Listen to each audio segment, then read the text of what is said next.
Good morning, नमस्ते, सलाम आप सभी भाइयों को जो फिजिकल एजुकेशन की तैयारी में हैं। आज हम लोग फिजिकल एजुकेशन क्लास में उपस्थित हैं। इसके पहले हम लोग हॉकी का खेल के विषय में बताया। आज हम लोग फुटबॉल की चर्चा करेंगे। पहले हम लोग जानेंगे फुटबॉल का इतिहास। जैसा कि फुटबॉल खेल का इतिहास अति प्राचीन माना जाता है। प्रमाणों के आधार पर इस खेल को सर्वप्रथम ईसा से 500 वर्ष पूर्व स्पार्टा में खेला गया था। रोमवासी भी वर्तमान फुटबॉल से मिलता जुलता खेल खेलते थे, जिसे हार्पेस्टम के नाम से हम लोग जानते हैं। इस खेल का अस्तित्व ईसा से 300 वर्ष पूर्व चीन में सूचू नाम से पाया जाता है। सूचू का शाब्दिक अर्थ होता है पैर से गेंद मारना। इसी अवधि में यह खेल मिस्र में हार्पस्टोन के नाम से जाना जाता था। इस अवधि में यह खेल मिस्र में हार्पस्टोन के नाम से जाना जाता था। इसके बाद यह खेल इंग्लैंड और उसके पड़ोसी देशों में लोकप्रिय होता चला गया। इंग्लैंड में फुटबॉल का प्रचलन इस वेग से बढ़ा कि 1365 ईस्वी में एडवर्ड तृतीय ने सेना के लिए यह अनिवार्य इसे बना दिया गया, क्योंकि सैनिक धनुष चलाने की कला को सीखने के समय इस खेल को लगा देते थे। एलिजाबेथ प्रथम ने फुटबॉल से यह प्रतिबंध हटाया और यह खेल इंग्लैंड में व्यापक स्तर से विकसित हुआ। आधुनिक फुटबॉल का जन्मदाता को इंग्लैंड को ही हम लोग माना जाता है। 24 अक्टूबर 1857 ईस्वी में फुटबॉल का पहला क्लब शेफील्ड फुटबॉल क्लब के नाम से इंग्लैंड में बना। सन 1871 ईस्वी में इंग्लैंड के 17 क्लबों के खिलाड़ियों ने रग्बी फुटबॉल यूनियन का गठन किया। इस खेल के नियम बनाने के लिए एक समिति का गठन किया गया। 1863 ईस्वी में स्थापित फुटबॉल एसोसिएशन की सहायता से नियमों का मानकीकरण किया गया। 11 खिलाड़ियों की वर्तमान अवधारणा भी एफए द्वारा विकसित की गई। 1874 में गोल किक एवं कॉर्नर किक बना। लाइनमैन एवं रेफरी का वर्तमान स्वरूप 1891 ईस्वी से शुरू हुआ। ओलंपिक खेलों में फुटबॉल 1908 ईस्वी लंदन ओलंपिक में शामिल किया गया। वर्तमान में सभी अंतर्राष्ट्रीय फुटबॉल मैचों का आयोजन कराने वाली संस्था फीफा फेडरेशन इंटरनेशनल दी फुटबॉल एसोसिएशन की स्थापना 21 मई 1904 ईस्वी को हुआ, पेरिस में हुआ। फीफा के प्रथम अध्यक्ष फ्रांस के श्री गुरिन थे। वर्तमान में फीफा के अध्यक्ष फीफा के अध्यक्ष जो हैं श्री सेफ बेल्टर हैं। भारत में फुटबॉल खेल आधिकारिक तौर पर 1882 ईस्वी में लगभग बंगाल में प्रारंभ हुआ। कलकत्ता क्लब, डलहौजी एवं कलकत्ता टाउन क्लब आदि खेल संगठनों ने मिलकर इंडियन फुटबॉल एसोसिएशन की स्थापना की। इस संस्था ने काफी समय तक देश में फुटबॉल खेल का आयोजन एवं विकास किया। 1937 में अखिल भारतीय फुटबॉल फेडरेशन की स्थापना हुई 1937 ईस्वी में, जो आजकल भारत का प्रमुख आधिकारिक संगठन माना जाता है।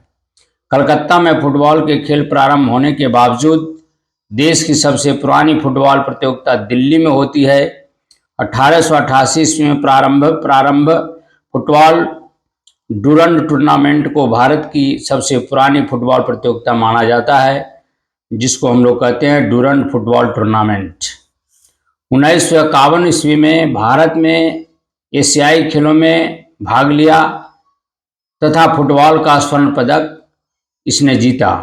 भारत ने 1948 तथा 1956 के ओलंपिक खेलों में भी भाग लिया तथा 1956 के ओलंपिक में भारत सेमीफाइनल तक पहुंचा। यह प्राप्ति फुटबॉल के क्षेत्र में भारत की सबसे सर्वोत्तम मानी जाती है। विश्व कप फुटबॉल में भारत की भागीदारी केवल 3 अवसरों तक सीमित रही। अंतर्राष्ट्रीय ख्याति अर्जित करने वाले कुछ भारतीय खिलाड़ियों में बाईचुंग भूटिया, जो भारतीय फुटबॉल टीम के कैप्टन रहे हैं, पी बनर्जी, चुन्नी गोस्वामी और IM विजयन के नाम शामिल हैं। आधुनिक युग में फुटबॉल का एक अन्य नाम सॉकर से भी जाना जाता है। अब मापन एवं नियमन की बात करें तो मापन एवं नियमन जो है, फुटबॉल 11 खिलाड़ियों के 2 दलों के बीच में खेला जाता है।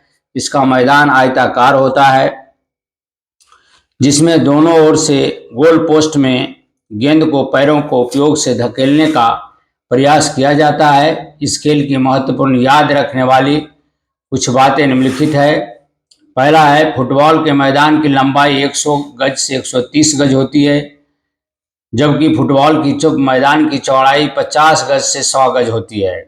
अंतर्राष्ट्रीय मैच में मैदान का माप 120 गज गुने 80 गज होता है, अर्थात 120 गज लंबाई और 80 गज चौड़ाई होता है।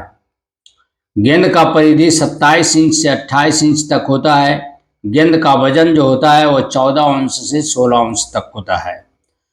अब आइए, फुटबॉल खेल में या फुटबॉल टीम में 11 खिलाड़ी खेलते हैं और 5 अतिरिक्त रहते हैं, जिसको सब्स्टिट्यूट प्लेयर बोला जाता है।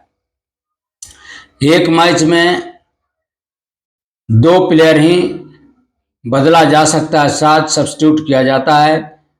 फुटबॉल मैच में खेलने का जो अवधि होता है वो 90 मिनट का टोटल होता है। इसमें 45 मिनट में इनिंग होता है, जिसमें 5 मिनट या 10 मिनट तक रेस्ट का प्रावधान है, अर्थात 45 मिनट खेल, 5 मिनट रेस्ट या 10 मिनट रेस्ट, फिर 45 मिनट खेल।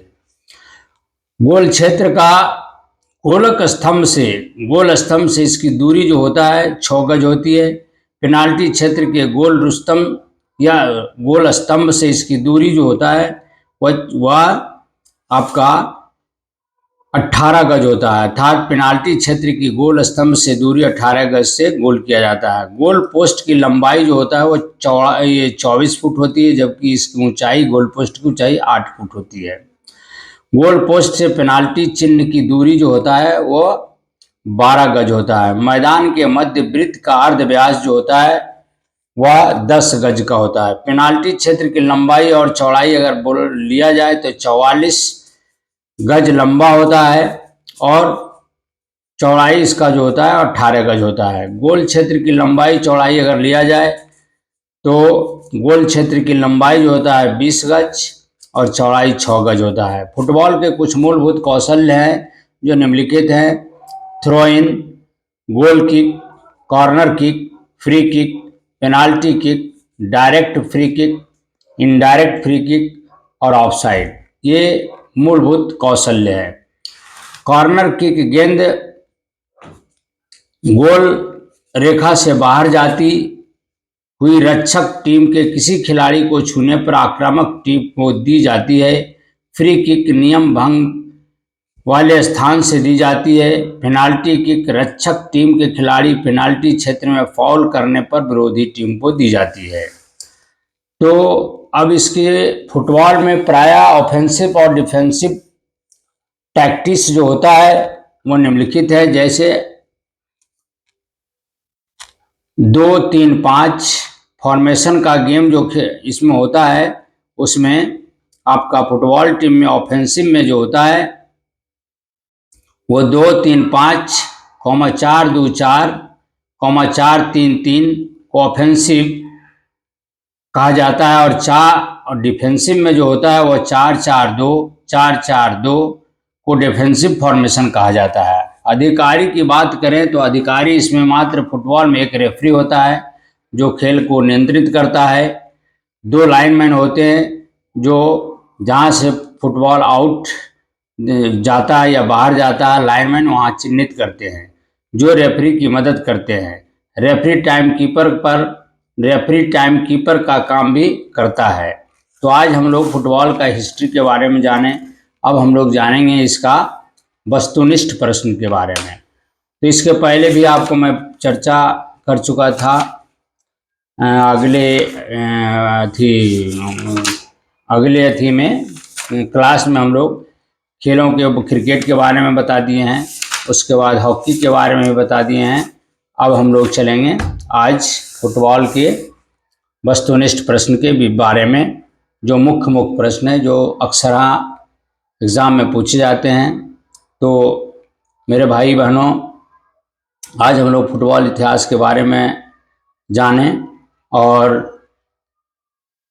अब अंत में मैं आपसे निवेदन करता हूं कि आप हमारे वीडियो को लाइक, सब्सक्राइब, शेयर करें, कमेंट लिखें, और इसी शब्दों के साथ मैं फुटबॉल के वस्तुनिष्ठ प्रश्न के साथ अगला क्लास में हम लोग हाजिर होंगे। जय हिंद, जय भारत।